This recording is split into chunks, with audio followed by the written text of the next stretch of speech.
Mamma mia, how can I possibly cook this country in one night?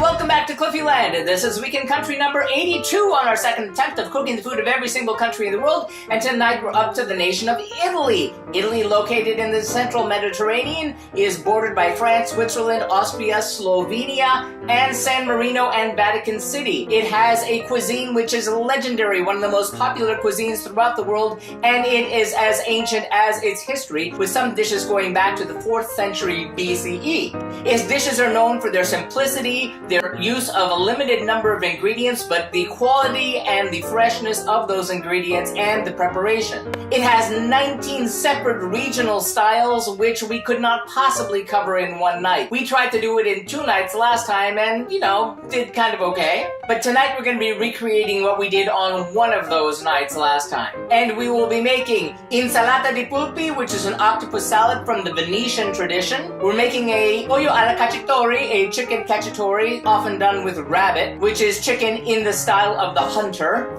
And we're going to be serving that with a Risotto Milanese, which is a Milan-style risotto. These came out really well last time, so let's see how things went then.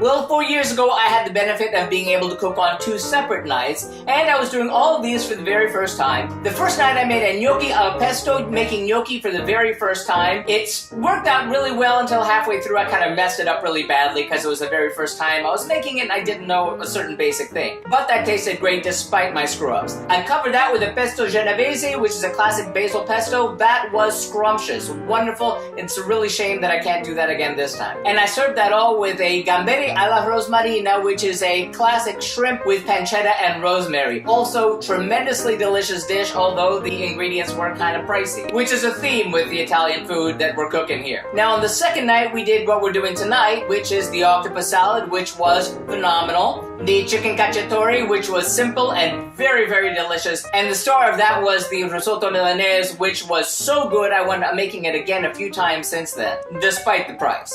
But this is the point where you have to see what goes into tonight's dishes. First, for our Insalata di Polpi, or octopus salad, we'll need 4 pounds of cleaned frozen octopus, thawed and rinsed, although ours is only about 2 3/4 pounds. 1 1/4 cups of olive oil divided into 1/2 and 3/4 cup portions. 1/3 cup of kosher salt plus more. 3 tablespoons of crushed red chili flakes. 1/2 cup of finely chopped parsley. 3 cloves of garlic minced. 1 rib of celery minced, the juice of 1 lemon, and finely ground black pepper to taste. And then for our pollo alla cacciatore, or chicken in the style of the hunter, you'll need 1 rabbit, or chicken in our case, cut into pieces. Chicken will take longer to cook. 4 to 5 cloves of garlic, whole, peeled. 2 to 4 anchovy fillets, a spoonful of capers, we've gone with about a teaspoonful, a small handful of sage, we've decided to go with about 2 teaspoons of chopped fresh sage here,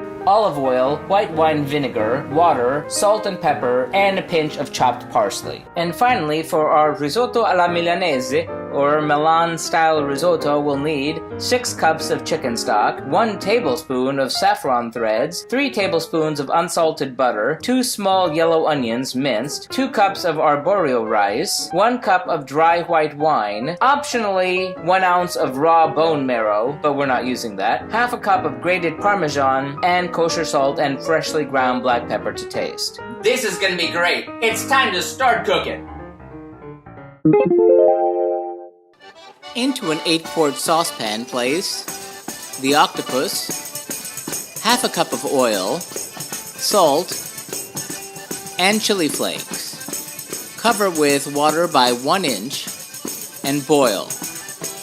You may need to add more water as the octopus expands. And simmer until tender, about 2 to 3 hours. Then drain the octopus, discard the head and peel off the skin. Cut the tentacles into 1-inch pieces and transfer to a bowl. Then toss in the remaining oil, parsley, garlic, celery, lemon juice, salt and pepper, and then toss. Cover and let sit for 1 hour to blend the flavors. Clean and pat dry the rabbit or chicken. Season with salt and pepper. Heat a heavy bottom pan over medium-high with a few glugs of olive oil. And add the rabbit or chicken and sear. Halfway through the searing, once you have turned the meat over, add the garlic and sage. Then in a container, mix half a cup of vinegar with half a cup of water. Once the meat is seared, turn down the heat and add the vinegar mixture to the pan. Cover the pan with a parchment paper lid. This will allow some of the liquid to cook out, and braise slowly for 30 to 50 minutes depending on the size of the pieces.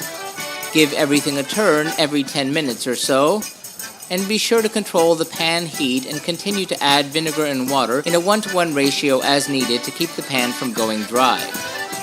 Once the meat is tender, transfer to a warm serving plate. Then remove the garlic cloves from the pan and discard, or just mush them into the pan sauce if you like. Chop the anchovy and dissolve it into the pan, and finally add in the capers and parsley. Check the seasoning before serving. In a 2-quart saucepan over medium heat, heat the stock and the saffron. Keep it warm, and then in a 4-quart saucepan over medium-high heat, heat the butter and onions and cook until soft, about 4 minutes.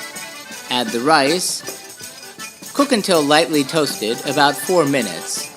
Add the wine and cook until evaporated, about 2 minutes. Add a half a cup of warm stock and cook, stirring until absorbed, about 2 minutes. Continue adding the stock half a cup at a time and cooking until it has been absorbed before adding more, until the rice is tender and creamy, about 16 minutes total. If you're using stir in the marrow here, then add the Parmesan, season with salt and pepper.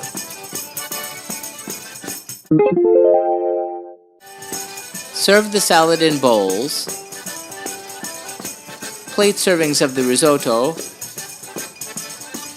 Plate the chicken. Pour the sauce over the warm meat with a drizzle of good olive oil. Wipe plates and serve.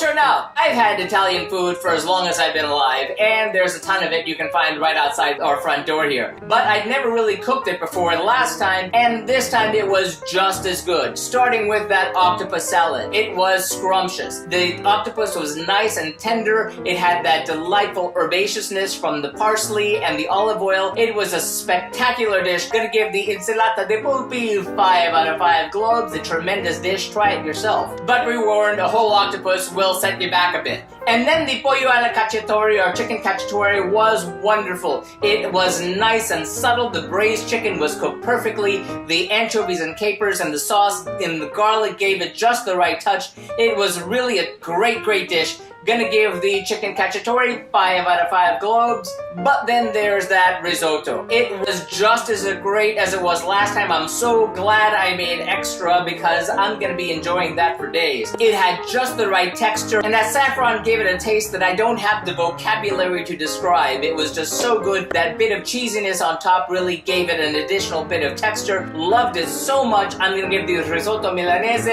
5 out of 5 globes. We have an all-star night here on the Global Cooking Adventure. So thanks for joining us. Remember, links to the original recipes will be in the About section. Stick around for more information about that. Tune in next time when we get out of the I countries and get into the J countries. Take a swim over to the Caribbean for the food of Jamaica. See ya then.